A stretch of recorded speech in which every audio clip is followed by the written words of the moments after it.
नमस्कार, मैं हूं आपके साथ अनुष्का राय और आप देख रहे हैं एमपी फर्स्ट न्यूज।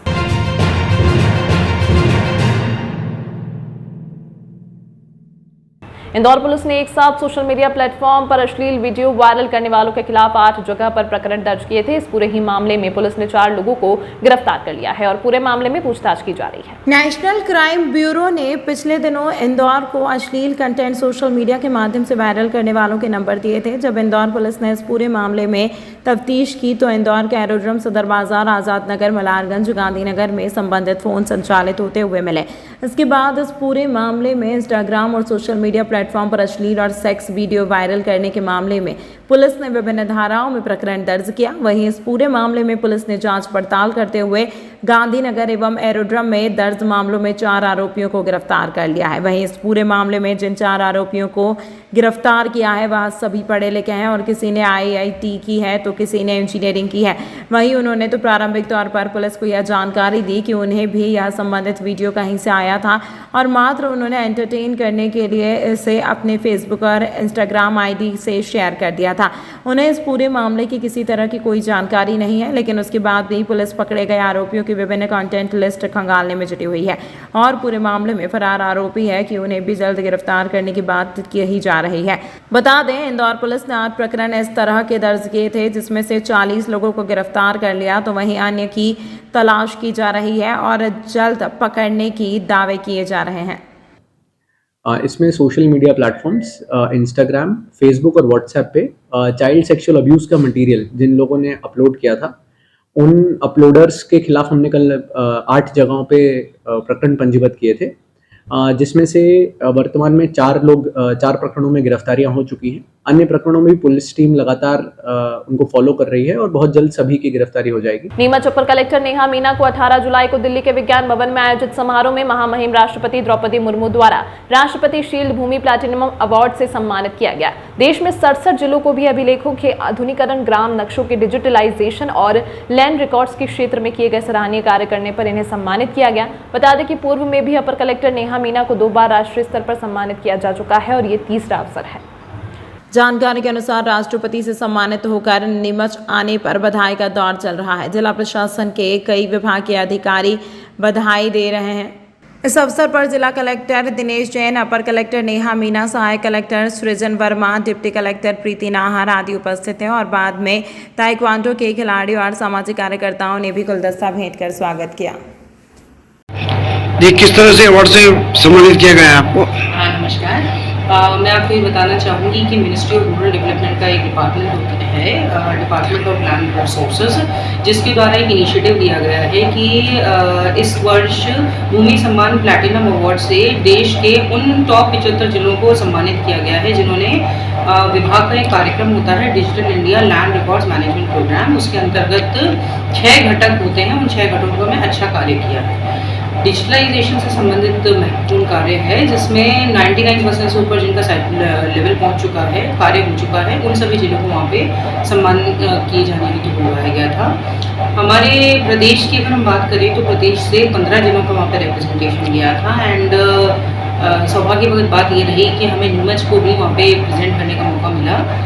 पूर्व में जब इनिशियली जिले चयनित किए जा रहे थे तो एक प्रेजेंटेशन वगैरह के लिए भोपाल में टीम को बुलाया गया था, जैसे टीम गई थी और टीम के द्वारा प्रेजेंटेशन वगैरह दी गई थी और डिस्कशन वगैरह हुआ था। उसके उपरांत विभाग द्वारा जो मूल्यांकन वगैरह किया गया था उसके उपरांत फाइनल जो लिस्ट आई उसमें भी हमारा नीमच का नाम रहा था और 28 जुलाई को विज्ञान भवन में जो कार्यक्रम हुआ था उसमें हमें भी नीमच को माननीय राष्ट्रपति महोदय द्वारा अपने कर कमलों से ये ट्रॉफी हमें प्रदान की गई है एंड इसके लिए मैं अपने पूरे फील्ड के ज़मीनी अमले को, हमारी जो ये डिस्ट्रिक्ट लेवल की जो टीम है जो सतत मॉनिटरिंग करती है, इसको बहुत साधुवाद और धन्यवाद देना चाहूँगी क्योंकि उन्हीं के एफर्ट्स हैं जिनकी वजह से ये सारी चीज़ें सक्सेसफुल हो पाती हैं। और मैं जो वहाँ गई थी अपने ज़िले के प्रतिनिधि के बतौर गई थी और वहाँ का प्रतिनिधित्व मैंने किया था नीमच का, तो ये मैं सिर्फ खुद प्रेजेंट नहीं थी, मुझे लगता है कि पूरे नीमच की जो 10 लाख जनसंख्या है वो मेरे साथ थी वहाँ पे जो रिप्रेजेंट कर रही थी, जब जिले को जब मैं वहाँ पे रिप्रेजेंट कर रही थी। तो एक अलग ही अनुभूति होती है डेफिनेटली जब आप एक बहुत बड़ी अपॉर्चुनिटी है जो मुझे मिली थी एंड इसके लिए मैं आप सभी को सहृदय धन्यवाद देना चाहती हूँ। प्रियंका गांधी ग्वालियर आ रही हैं, उनका स्वागत है, पर प्रियंका गांधी को इस बात का भी जवाब देना चाहिए कि पिछली बार जनादेश लेकर ग्वालियर की जनता की पीठ पर छुरा क्यों घोंपा। जनता से सरोकार रखने वाले सिंधिया जी के नाम पर वोट मांगे। सिंधिया जी का चेहरा दिखाकर कारोबार से सरोकार रखने वाले कमलनाथ को सीएम क्यों बनाया। ग्वालियर में रानी लक्ष्मीबाई की समाधि पर जा रही है, अच्छी बात है, पर प्रियंका गांधी को गुरुद्वारा जाकर 84 के सिख दंगों के लिए माफी मांगना चाहिए। प्रियंका गांधी के बगल में जो कमलनाथ बैठे हैं वह सिख दंगों के दोषी हैं। आपकी दादी परमाणु परीक्षण के समय प्रधानमंत्री थी। कमलनाथ ने अमेरिका को जो लीक किया परमाणु परीक्षण से संबंधित, क्या वह देशद्रोही की श्रेणी में नहीं आता? इसके बाद भी उनको आपका समर्थन क्यों? राजस्थान में आदिवासी बेटियों के साथ दुष्कर्म हो रहा है। छत्तीसगढ़ में दलित आदिवासी बच्चे निर्वस्त्र होकर प्रदर्शन कर रहे हैं। कर्नाटक में जहां आपकी ही पार्टी की सरकार है वहां जैन मुनि की 36 टुकड़े कर कर हत्या कर दी जाती है, पर आपकी पार्टी दिल्ली तक मौन है, क्यों? जनता इस सब के लिए आपको माफ नहीं करेगी। अच्छा होगा कि प्रियंका गांधी मेरे सवालों का जवाब दे। स्वागत है आदरणीय प्रियंका जी का, लेकिन बताएं ग्वालियर आ रही है तो उन्होंने ग्वालियर की पीठ में, आम जनता की पीठ में पिछली बार जनादेश लेके छुरा क्यों भोंका। महाराज साहब सिंधिया जी के नाम पर वोट मांगे, उनका चेहरा दिखाया, जनता से सरोकार रखने वाले का चेहरा दिखा के कारोबार से सरोकार रखने वाले को मुख्यमंत्री बना दिया।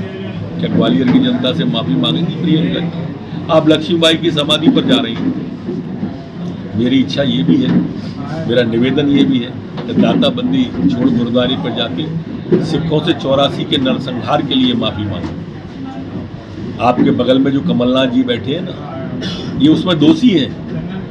ज़्यादा अच्छा होगा आप दाता बंदी छोड़ गुरुद्वारे पर भी जाएं। यहाँ जा रही है, अच्छी बात है।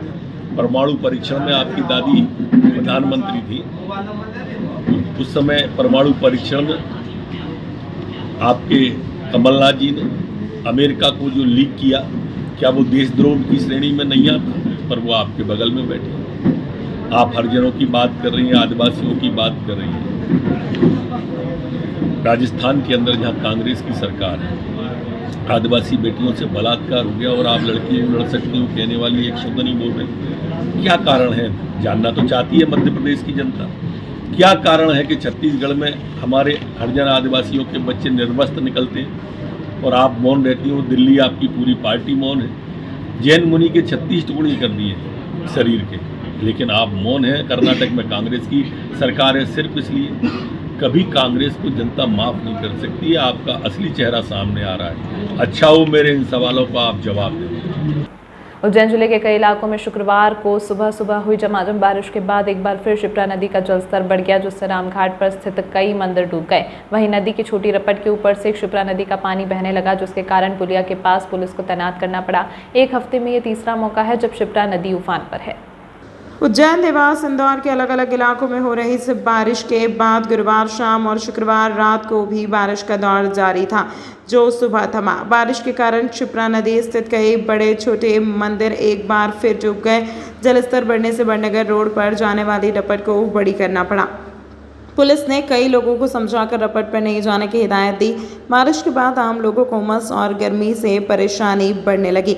इधर शिप्रा नदी में जलस्तर बढ़ने के बाद भी कई लोग जान जोखिम में डालते हुए नजर आए, जो कि रामघाट से अन्य घाटों पर जलस्तर बढ़ने के बाद भी आना जाना कर रहे थे। उधर दूसरी ओर यशवंत सागर के गेट भी खोल दिए गए हैं। शहर के लोगों के लिए राहत की खबर है कि अब प्रतिदिन पेयजल मिलेगा। गर्मी बढ़ती शहरवासियों को नियमित होने वाले जल प्रदाय में कटौती की शुरुआत 23 अप्रैल से हो गई थी। करीब 90 दिन बाद शहर में नियमित रूप से जल प्रदाय करने के निर्देश महापौर ने पीएचई के अधिकारियों को दिए हैं। शहर में अब 24 जुलाई से नियमित रूप से पेयजल मिलेगा।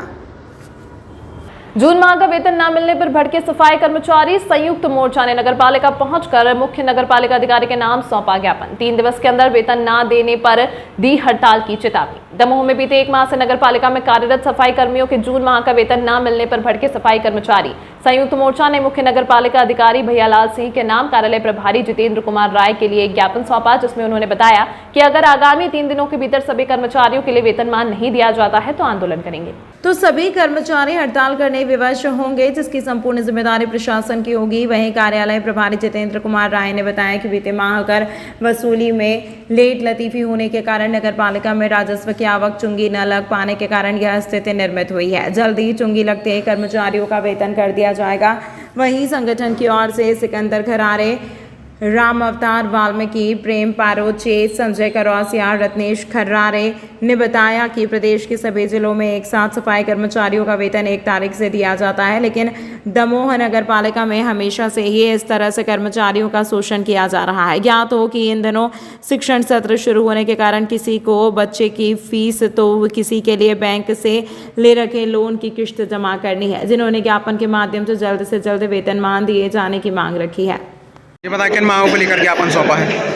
आज परिस्थिति ऐसी आ चुकी है कि जून माह की लगातार स्थायी अस्थायी कर्मचारियों का वेतन जून से आज जुलाई अंतिम माह चला रहा है, लगभग 2 माह पूरे होने को है। किसी भी अस्थायी या स्थायी कर्मचारी का वेतन अभी तक लंबित पड़ा हुआ है। इसके पूर्व समय से वेतन हो जाता था, लेकिन इस बार लगातार 2 माह समाप्त होने को वेतन कर्मचारी तक नहीं हो पा रहा है।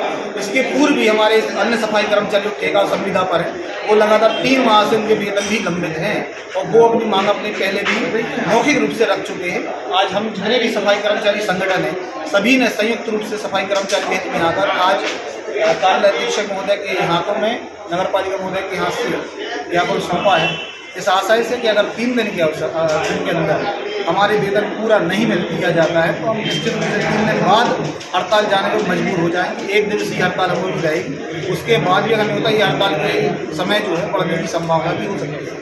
हमारी पुनः निवेदन है मुख्य नगर पालिका महोदय, अध्यक्ष महोदय से, साथ ही पूरी नगर पालिका से शीघ्र स्थायी अस्थायी वेतन संबंधी जितनी समस्याएं हैं, चाहे वो संविदा संबंधी या ठेका वाली, सभी सफाई कर्मचारियों की वेतन तुरंत दिलाने कृपा करें। ये बताएं किन मांगों को लेकर आज ज्ञापन सौंपा है? आज जो संयुक्त मोर्चा में हम लोग ने ज्ञापन दिया तो केवल एक ही मांग के लिए दिया कि माह जून की वेतन हम लोग का रुका हुआ हमारे साथी कर्मचारियों का, तो उसको हम लोगों ने बोला है कि आप हमें 3 दिन के अंदर भुगतान करें, अन्यथा जितने भी कर्मचारी हैं संपूर्ण रूप से कार्य बंद करने के लिए बात करेंगे। क्या आश्वासन मिला है आपके लिए? हमारी सीएमओ साहब से भी फोन पर बात हुई तो उनका कहना है कि हो सकता है कि कल तक अंदर, अगर कल तक नहीं होती है तो फिर क्या? अभी 3 दिन के बाद अगर नहीं होती 3 दिन के अंदर तो 4थे दिन हम लोग काम करेंगे संपूर्ण कर्मचारी को। जी बताइए, आज सफाई कर्मचारियों के द्वारा ये ज्ञापन सौंपा गया, किस संबंध में? ये वेतन के संबंध में है ज्ञापन। अभी तक तनख्वाह बिल्कुल समय पर हो रही थी, इस बार शासन से चुंगी नहीं आ पाई है, जिसके कारण विलम्ब होगा। जैसे ही चुंगी आएगी सबका वेतन हो जाएगा।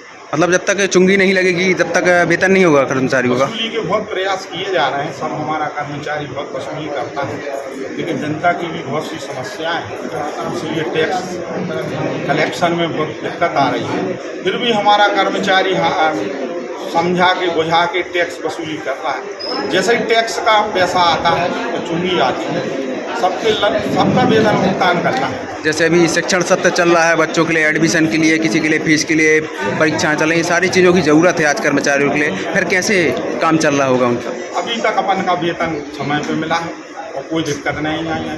ये पहला माह है, चुनावी वर्ष भी है, अब आप सब परिचित, इसलिए थोड़ा काम काज में विलम्ब हो गया हो, वहाँ से पैसा। कलेक्टर शिवराज सिंह वर्मा भ्रमण पर हैं और वे किसी स्कूल न जाएं ऐसा संभव नहीं है। गुरुवार को भी वे कसरावत और महेश्वर तहसील के निरीक्षण पर निकले तो वे लोहारी के मावी स्कूल प्रार्थना के समय ही पहुंच गए, लेकिन आश्चर्य की बात है कि जिनके जिम्मे स्कूल है वही समय पर नहीं पहुंचे थे। जब कलेक्टर श्री वर्मा ने उपस्थिति रजिस्टर देखा तो पाया कि प्राचार्य बलीराम पवार और उनकी पत्नी व शिक्षिका ममता पवार दोनों अनुपस्थित हैं। हालांकि कुछ देर बाद कलेक्टर निकलने लगे तो दोनों उपस्थित हुए। इसके बाद पास ही के प्राथमिक विद्यालय देखा, जहां 35 बच्चों की दर्ज उपस्थिति में 2 शिक्षिकाएं 9 बच्चों को पढ़ा रही हैं। हालांकि 5वीं की बच्चों को 4 का पहाड़ा नहीं आया। इस पर कलेक्टर श्री वर्मा ने शिक्षिकाओं की शिक्षा और अनुभव की जानकारी ली। कसरावत के उत्कृष्ट विद्यालय में कक्षा 9वीं और 11वीं के विद्यार्थियों से कलेक्टर श्री वर्मा ने कहा कि किसी काम में ज़्यादा मेहनत लग रही है तो उससे स्मार्ट वर्क का प्रयोग करो। आज समय के अनुसार मेहनत के साथ स्मार्ट वर्क जोड़कर करना चाहिए। कलेक्टर श्री वर्मा ने कक्षा 11वीं के विद्यार्थियों से कहा कि किसी भी पाठ या अध्याय से पूर्व विषय सार दिया रहता है, इस पर ज़्यादा फोकस करके देखेंगे तो इसी से पूरी तरह समझा जा सकता है। कलेक्टर श्री वर्मा ने कक्षा 9वीं के छात्रों से कहा कि गणित किसी चमत्कार से कम नहीं है। पहाड़े सिर्फ जोड़ नहीं है बल्कि गुणा और भाग को भी महत्वपूर्ण रूप से समझा जा सकता है। लोहारी के बाद कलेक्टर श्री वर्मा ओजरा के प्राथमिक विद्यालय जा पहुंचे, जहां विधानसभा निर्वाचन के तहत मतदान केंद्र भी है। उन्होंने शिक्षिकाओं से मतदान केंद्र के बारे में जाना। इनके बाद 5वीं कक्षा में 19 बच्चों की दर्ज उपस्थिति में से 15 बच्चों की उपस्थिति पाई गई। उन्होंने यहां बच्चों से हिंदी पढ़वाई, लेकिन टूटी फूटी हिंदी पढ़ पाए। इसके बाद उन्होंने ही नीति के दोहे पढ़े और अर्थ समझाए। मनासा आम आदमी पार्टी के केंद्रीय कमेटी की ओर से मध्य प्रदेश में 230 विधानसभा सीटों पर चुनाव लड़ने की घोषणा के बाद मध्य प्रदेश में आम आदमी पार्टी के राष्ट्रीय संयोजक अरविंद केजरीवाल के बाद में पंजाब के मुख्यमंत्री भगवंत मान का आगमन हुआ। दोनों ने मिलकर मध्य प्रदेश में हुंकार भरी। आपकी मूलभूत सेवाओं को रेवड़ी कहने वाली भाजपा और बिकाऊ कांग्रेस हमारे द्वारा दी जा रही योजनाओं की काफी कर चुनाव लड़ रही है। लगातार मध्य प्रदेश में आम आदमी पार्टी के कार्यकर्ताओं के बीच संगठन विस्तार को लेकर लगातार केंद्रीय कमेटी की ओर से हर जिले में पंजाब के विधायक मनजिंदर सिंह लालपुरा का आगमन हो रहा है, जहां पर बड़ी संख्या में आम आदमी पार्टी के कार्यकर्ता पदाधिकारी द्वारा जोश के साथ पूरे जिले में भ्रमण कर रहे हैं। आम आदमी पार्टी के विधानसभा प्रभारी रमेश गुर्जर ने बताया कि आज इस कड़ी में रामपुरा में चंबल के रास्ते पधारे। जो कार्यक्रम दोपहर 2:30 बजे होना था, वह भानपुरा से रावड़ी कुड़ी तक के अमेरिका से भी बढ़िया सड़क शिवराज के भ्रष्टाचार का बखान करती है। जो भानपुरा में रामपुरा आने में जहां 1-2 घंटे का समय लगता है, वहीं 4 घंटे में पहुंचे हैं। तो रामपुरा में कार्यकर्ताओं द्वारा पूरे नगर में आम आदमी पार्टी के दिल्ली पंजाब की योजना के पर्चे बांटे, नारेबाजी करते हुए रैली निकाली। शाम को 5 बजे लोकसभा प्रमुख नवीन अग्रवाल की अगुवाई में रोड शो करते हुए कुकड़ेश्वर पहुंचे। कुकड़ेश्वर में नारेबाजी करते हुए बदलाव परिवर्तन पैदल रैली निकाली। इस अंक में फिलहाल इतना ही। तमाम महत्वपूर्ण खबरों के लिए इस चैनल को सब्सक्राइब कीजिए।